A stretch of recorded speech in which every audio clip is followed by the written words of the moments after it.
कुछ देर बाद उसकी मां कमरे में दाखिल हुई। उसने देखा कि पृथ्वी तत्व मन की सामान्य प्रचुरता कम हो गई थी, लेकिन इसे एक संयोग से ज्यादा कुछ नहीं समझा, क्योंकि वो नहीं जानती थी कि ये उसका बेटा था जिसने ये सब अपने अंदर ले चुका है। कई महीने बीत गए और चैतन्य एक बच्चे की तरह दिन भर सोने के अलावा कुछ नहीं करता। एकमात्र चीज जो उसे होश में रखती थी वो थी मन को एकाग्र करना। हर दिन वो अपने आसपास के एलिमेंट्स को खींचता और अपने शरीर के भीतर एलिमेंट्स स्टोन्स को मजबूत करता।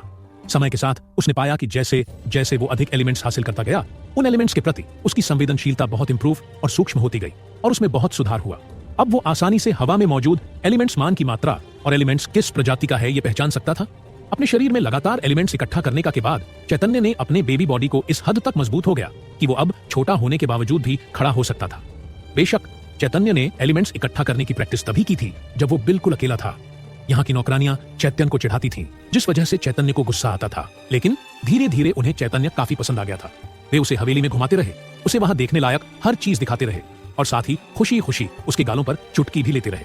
ऐसा लगता था कि भगवान ने उसे पावर्स और सुंदरता दोनों से ही नवाजा था।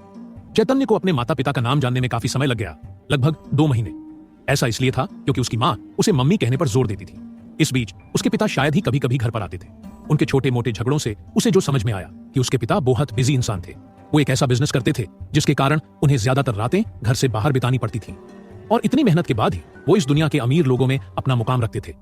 उसकी माँ को यह बात बिल्कुल पसंद नहीं थी और वो हमेशा उससे 5 लैंड्स या कुछ और शिकायतें लेकर बैठ जाती थी। साथ ही वक्त न दे पाने की शिकायत के चलते वो नाराज भी रहती थी। नौकरानियों की गपशप ध्यान से सुनने के बाद ही चैतन्य ये पता लगा कि उसकी माँ का नाम लिया है और उसके पिता का नाम संकेत था। अब चैतन्य का पूरा नाम चैतन्य वॉन बिल्ट था। ऐसा माना जाता है कि बिल्ट्स परिवार दुनिया का सबसे अमीर और सबसे प्रभावशाली परिवार था, और यम ने तो यही कहा था। चैतन्य कभी घर से बाहर नहीं गया था, इसलिए वो ये नहीं समझ पा रहा था कि उसकी प्रेजेंट लाइफ कितनी शानदार है और बाहरी दुनिया में उसकी पोजीशन कैसी है। लेकिन चैतन्य को बस इस बात का पता था कि वे चाहे जितने भी अमीर हों, पर उनके पास एक भी एयर कंडीशनिंग यूनिट नहीं थी, ना ही कोई फैन था जिससे कि वो गर्मी से बच सके। चैतन्य केवल इस बात के भरोसे टाइम बिता रहा था कि उसे अपने परिवार से कुछ बड़ा और शानदार एम्पायर मिलने वाला है। वो उस प्रॉपर्टी से अपनी लाइफ को पहले की तरह आसान और कंफर्टेबल बना सकता था, जिससे वो मजे में जिंदगी काट सकता है। लेकिन अफसोस, अभी तो उसे अपने बड़े होने तक इंतजार करना होगा। जल्द ही चैतन्य 1 वर्ष का हो गया और बिल्ट परिवार में ये बहुत बड़ी बात बन गई। उनकी माँ ने बिना समय बर्बाद किए तुरंत ही अपने घर के पास एक छोटा स्थान बनवाने का ऑर्डर दिया, जहां वे चैतन्य का जन्मदिन मना सके। चैतन्य के लिए पहला संकेत था कि उसका परिवार कितना धनी था। वो छोटा स्थान जो उसकी माँ ने उसके लिए बनाया था, वो एक फुटबॉल स्टेडियम के आकार का था। उन्हें वहां से एक छोर से दूसरे छोर तक जाने के लिए गाड़ी लेनी पड़ती थी। मुझे माफ करना बेटा, मैं अगले साल एक बड़ा घर बनवाऊंगी। मैं जानती हूँ कि ये छोटा सा घर बर्थडे के गिफ्ट के नाम पर यह मजाक है कि हम तुम्हारे पहले जन्मदिन पर इतना कम खर्च कर रहे हैं, लेकिन हमारे पास बहुत कम समय है। लेकिन चिंता मत करो, मैंने अगले बर्थडे के लिए पहले ही काम शुरू कर दिया है। इस छोटा कहा जाने वाला घर किसी इंसान के लिए चौंका देने वाली थी।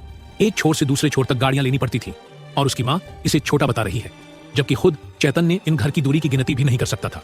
इस दुनिया में बुलडोजर या मशीनें नहीं थीं, इसलिए सब कुछ हाथ से किया जाता था। अचानक से चैतन्य ने देखा कि जादूगर पेड़ों को गिराने और पत्थरों को कुचलने के लिए मंत्र का प्रयोग कर रहे थे। चैतन्य की पहली जन्मदिन की रैली के लिए इस जगह को बनाने में यही कुछ 10,000 से अधिक लोगों ने दिन रात काम किया होगा। पावर प्लान मिल गया, पावर प्लान मिल गया, पावर प्लान मिल गया। चिंटू अचानक से बोलने लगा। चैतन्य ने चिंटू को चुप रहने का इशारा किया और चारों तरफ देखने लगा।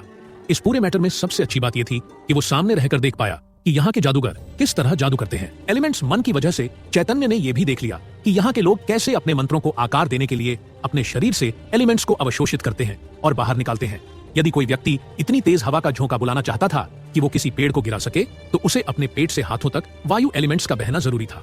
उसके बाद जैसे ही वो इस नेचर में छोड़ता, वो जादू में परिवर्तित हो जाता।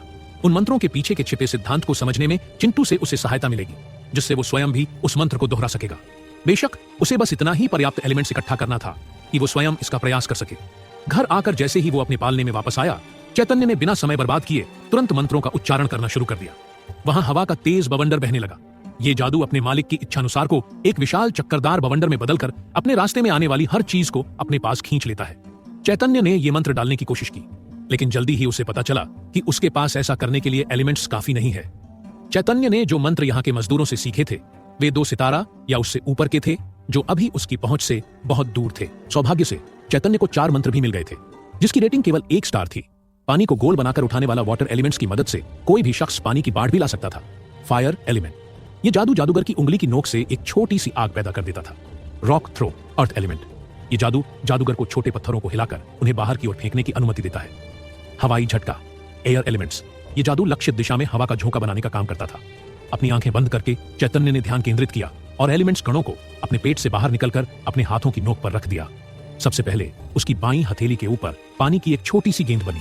ये मुश्किल से उसकी छोटी मुट्ठी के आकार का था, लेकिन ये इस बात का सबूत था कि चैतन्य बच्चा होने के बावजूद भी अब जादू कर सकता था। चैतन्य वहां रुकना नहीं चाहता था। उसने एक और जादू किया। इस बार पानी के तैरते गोले के पास एक छोटी सी चट्टान प्रकट हुई। फिर उसने अपनी उंगली उठाई, जिससे एक टिमटिमाती हुई लौ बनी जो मोमबत्ती की लौ से बड़ी नहीं थी। ये तीनों एलिमेंट्स हवा में तैर रहे थे। आखिरी मंत्र के साथ चैतन्य ने हवा का एक झोंका पैदा किया, जिसने तीनों एलिमेंट्स को दीवार की ओर फेंक दिया।